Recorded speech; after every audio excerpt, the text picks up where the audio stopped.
The Quran makes the claim in 25:53 that fresh water and seawater will never mix because Allah has set a permanent barrier between the two, and it is who has let flow forth the two large bodies of water, one sweet and palatable and the other salty and bitter, and he has set a barrier and an insurmountable forbidding ban that keeps them apart.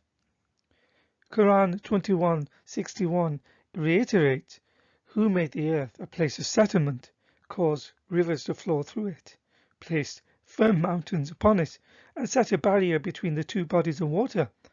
Was it another God besides Allah? Absolutely not, but most of them do not know. Quran 55:19-20 says, he merges the two bodies of water, yet between them is a barrier they never cross.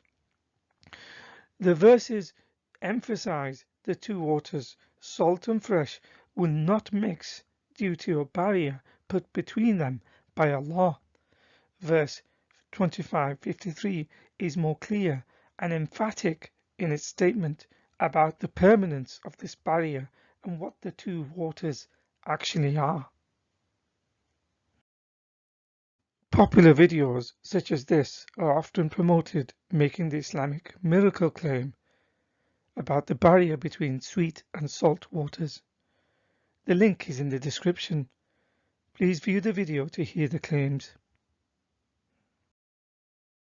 Often pictures such as this are circulated to prove the so-called truth of the Quranic claim, that the two bodies of water do not mix, and how this is proof that the Quran is divine due to its prediction. There are two main flaws in this argument. Firstly, in ancient times people travelled by sea, including the Arabs, and the separation between the two waters was observable to the people as it is today. There is a clear contrast of colour between the two bodies of water. This contrast gives the impression there is a permanent barrier between the two waters. If something is an observable phenomenon as it is in this picture, then the Quranic claim is not a miracle. Secondly, the idea that the two bodies of water will never mix and are set apart by a permanent barrier is not true, as will be explained next. What the picture does not show or explain is the cause of the vertical stratification is mainly attributed to the difference in density between the two waters, in that they have different mineral content and different temperatures. Further, the river water picks up and carries sediment. What is observed in the picture is the freshwater discharge of a major river into the ocean. The darker water on the right is the higher density salt water, whereas the lighter water on the left is fresh water filled with sediment from the river. In other words, the contrast is because of the sediment as well as the density differences, which allows the fresh water to remain on top of the salty water for some time, before eventually mixing much further out to sea. The point is, the picture is absolutely not showing the two waters refusing to mix. The waters do end up mixing as they slowly find a new equilibrium, so the borders are not static or permanent at all, as they will constantly transform and even disappear. This is what it looks like from the air at a larger scale. The salt ocean has tides, and at a tidal estuary, where a river meets the ocean, there are various possibilities for the flow. River flow may be faster than, equal to, or slower than the tidal flow, and the nature of the mixing of the waters depends on which of these cases exist.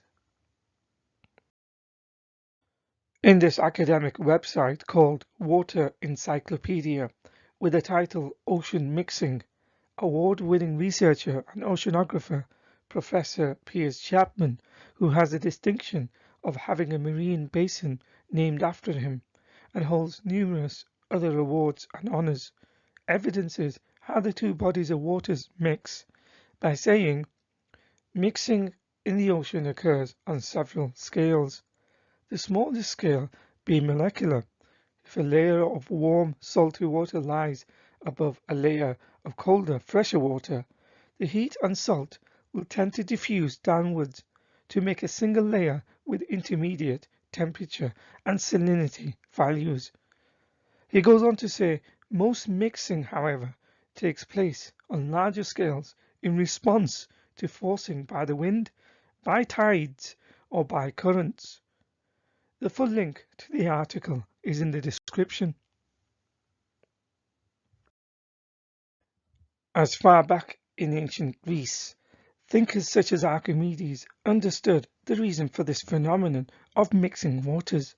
For example, due to density differentiation in that salt water is denser than fresh water. So according to the Archimedes principle, it states the buoyant force applied by the fluid is equal to the weight of the displaced fluid and is represented by the following formula. What this means is fresh water can float on salt water for a while until diffusion ultimately mixes the fresh and salty layers uniformly.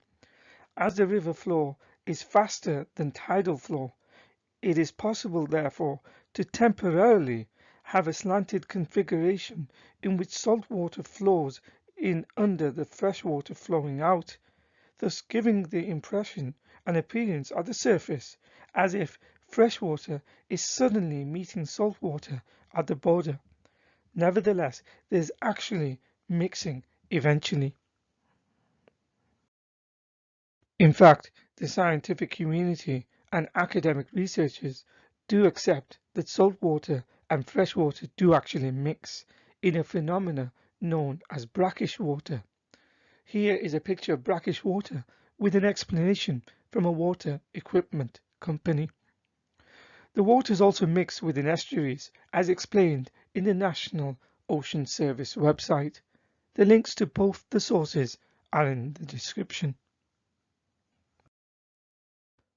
Although the idea that the two waters never mix is not correct, the Quranic claim that there is a permanent barrier between fresh and salt water is not new either, as it originally came from an ancient myth believed by the Sumerians, Akkadians, and the Babylonians.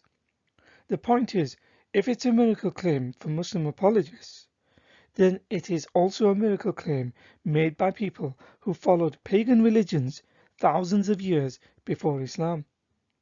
For example, in the Babylonian creation epic called the Enuma Elish, in one of the stories about Abzu, a primal being made of fresh water, and his lover, another primal deity called Tiamat, a creature of salt water. The Enuma Elish begins by saying, when above the heavens did not yet exist, nor the earth below, Abzu, the freshwater ocean, was there, the first, the begetter, and Tiamat, the saltwater sea, she who bore them all.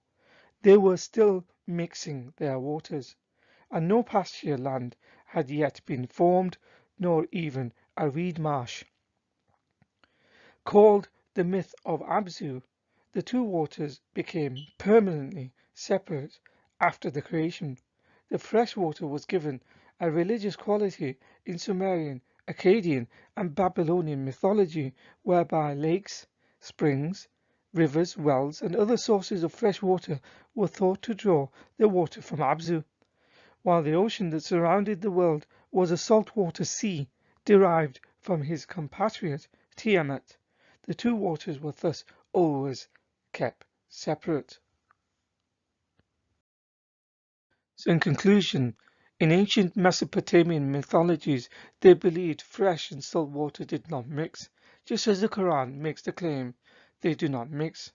This claim is not true, although there seems to be an observable slanted water barrier between them. However, eventually this barrier is broken and the waters from each sea passes to the other. In fact, there is always mixing of the salt and the fresh water, even at the boundary, as is required by elementary physics. When they pass the barrier, they lose their distinctive characteristics and become homogenized with the other water. In other words, the initial barrier serves as a transitional, homogenizing area for the two waters. There is no such thing as an impassable barrier as the Quran claims. Modern day scholars, experts, scientists, and researchers understand the mixing of the two waters, examples of which are brackish water and estuaries. The Muslim apologists can never admit to this, as it is equivalent to becoming a non-Muslim. They have to continue making scientifically false propositions because for them the Quran is the verbatim word of God, so no error is allowed. Even if an error is pointed out, casuistry is used to shift the goalposts by now saying the Quran was actually saying this and how this is in conformity with science, even if the initial claim made by them was the polar opposite. The problem is Muslims are duty bound to accept what is evident in the religious texts first, then after reconcile that with any science they have to hand, even if it means to skew facts to fit it around the Quran. Clearly, this is not the scientific method. At best, it is ignorance, and at worst, it is disingenuous and deceptive.